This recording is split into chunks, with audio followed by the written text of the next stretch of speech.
Hi, it's Alex here. Welcome to this video where I'm going to be discussing the differences between automotive locksmithing and domestic locksmithing. I'm also going to weigh up the pros and cons just to help you make a decision. So maybe if you're not sure what you want to get into, maybe you're just starting out and you're thinking, do I need to do domestic? Do I need to do auto? Or maybe you want a long-term strategy where you want to do both, but you don't know exactly where to start. So this video should hopefully help you make that decision. So firstly, I want to make it clear that they're two very different things. Now, when I myself started off in domestic locksmithing, so I got an apprenticeship, learned out on the road with like a mentor, shadowed another locksmith for a couple of years, and we only done residential and commercial and domestic. So what I didn't realise is that when I later on in my career, I then got into the auto side of it, I thought it was going to be just like very similar. I thought it was going to be similar skill set because, you know, it's basically picking locks and things like that. But it is completely different. There's not really many similarities to it. I mean, with the domestic, you're really, the skill lies in the picking and the bypass techniques, but with automotive locksmithing, it's better if you're more technically minded. Now, it helps if you've got an interest in cars already. So if you love your cars and your automotive stuff, you know, if you're a bit of a car geek, it's going to be so much easier with you. Now, I'll let you into a little secret. I'm not that much of a car geek. I don't really, obviously I like nice cars, I appreciate a good car, but I'm not like, if you, like, people ask me what size my engine is, I don't even know, I just know that the car drives. So I'm not quite that bad, but you know what I mean. So I don't know all the technical aspects of every car and when it was made and all that stuff. So for me, I was kind of starting out in the automotive world, kind of like brand new, because I didn't have a good knowledge base on cars. So it also helps if you're technically minded. So if you're like into your computers and programming and things like that, it will help you. Now, the only difference, well, the only similarity between the domestic and the auto side is, I guess, the picking, which is the lishy picking of the vehicles. But even that's a very different skill set, because when you're picking like house locks, you're often, a lot of it is kind of luck. So we're often raking the lock or bumping the lock or bypassing it in other ways. I mean, people do manually pick, but nowadays there's no point in spending time doing that, because you can just use an electric pick gun, or, you know, there's so many tools and gadgets now that make it easy for us, that skill is kind of dying out. But with the auto side, it's very much like a set process. So once you're picking the vehicle locks, it's kind of like a foolproof formula. So you follow the system of lishy picking, and if you don't know about lishy picking and how it works, check out the rest of the videos on my channel. There's loads of videos all about lishy picking, step-by-step tutorials. But yeah, if you just follow the formula for picking car locks, they open. And it's not like we're raking it and just relying on luck, hoping that shear line lines up and it opens. It's very much step by step, follow this procedure and it will open. So in terms of skill set, there's probably a lot more skill needed in the domestic market. Because like I said, you need a lot more skills in kind of bypassing locks and things like that.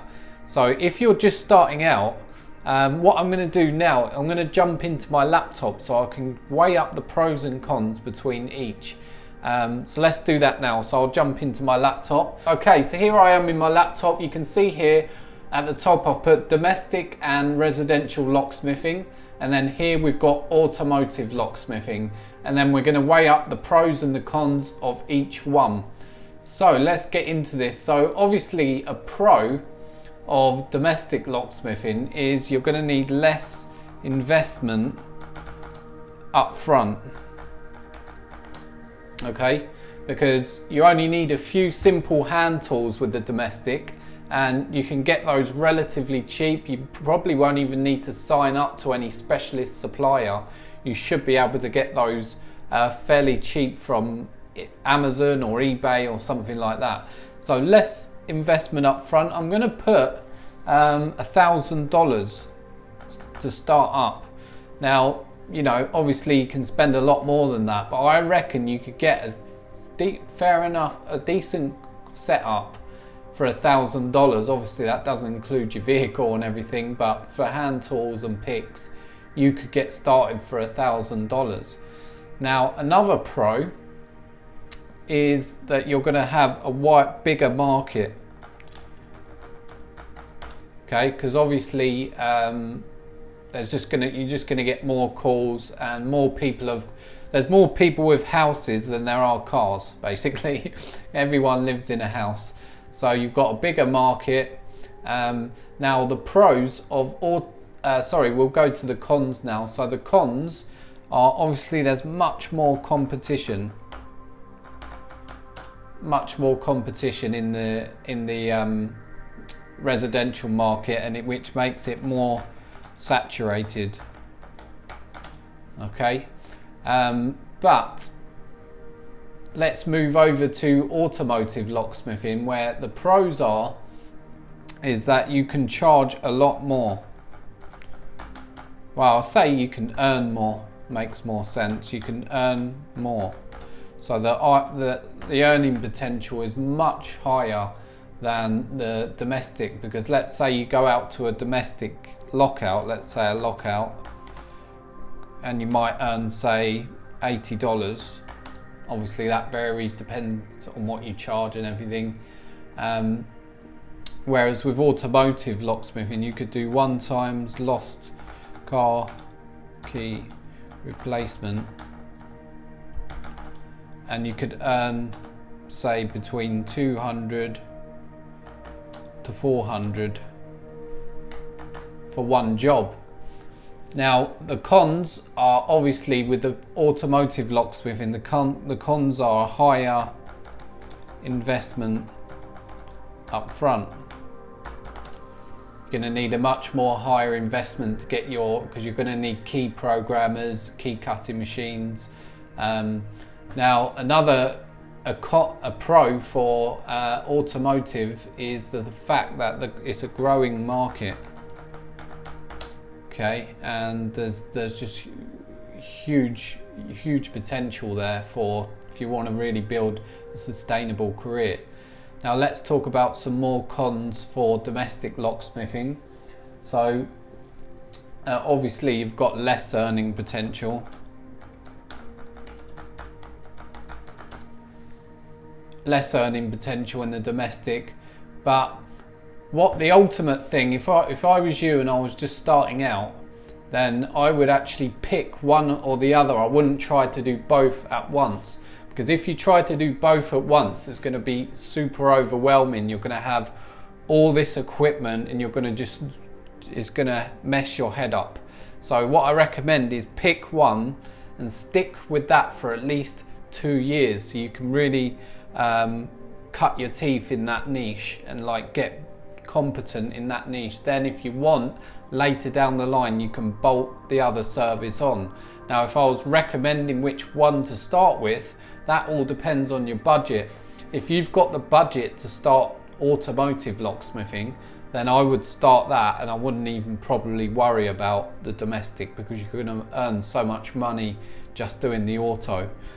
So if you've got the budget, start with auto, and then maybe a few years down the line, if you start getting a lot of requests for people locked out of their house and things like that, then you should bolt on the domestic service. Now if you haven't got the budget, if you're on a lower budget, say below 5k, you want to start with the domestic and then reinvest those profits back into your business, and then invest into the auto side, so you can start off just by lishy picking. That's what a lot of my students do. They start off as a domestic locksmith, they get a lot of jobs, start earning some good money, then they invest in a lishy set. Now basically you can get a whole lishy set which will cover you for every car. there's like 100 different picks. Now it sounds overwhelming, but the principle is all the same. It's just a different profile of lock pick that goes in the door. Now somewhere on my channel you'll also find a video of which is the 10 top Lishy picks. So if you check that out, if you're worried about investing in all of the picks, you can go and grab that. But yeah, that's my advice. If you're just really unsure about what one you want to do, you know, should I do auto, should I do domestic? All depends on your budget. If you've got the budget, go for the auto. You're not going to regret it because it's highly lucrative, and it's actually, for me, it's more rewarding because it's less labor intensive because you're just sitting in the customer's car pushing buttons. So it's very easy work on the body. It's not tough on the body, the auto side. Whereas the domestic side, you can often be, you know, cutting out wood. It's more like carpentry work, and that can get quite tiring on the body. So yeah, if you've got the investment, definitely go for the auto. If you're just starting out and you're not sure where to start with the domestic. If you haven't got the budget, build yourself up, start getting those Lishy picks, and just offer a car opening service at the beginning, so you can just go along, open people's cars. You know, you could charge up to $80 or something to open a car. Depending on the time of day, you can earn a lot more at night. So you can start building up, start practicing. Once you come proficient at the picking with Lishys, it's actually, you're like 80% of the way there, because then when you buy the programmers, the rest of it's just literally pressing buttons, because you open the car, decode it, cut the key, program the key. Very, you know, straightforward. So that's it. It's just a quick video there. Just hopefully this helps someone if you're at the beginning stages of building your business, or maybe you're already a domestic locksmith and you're wondering, should I get into the auto? Hopefully you've got some value from this video. If you did, obviously you can subscribe to the channel, and also there's a couple of links in the description that will give you a bit more information on getting started. So that's it from me. Hit the subscribe button, and I'll see you in the next video.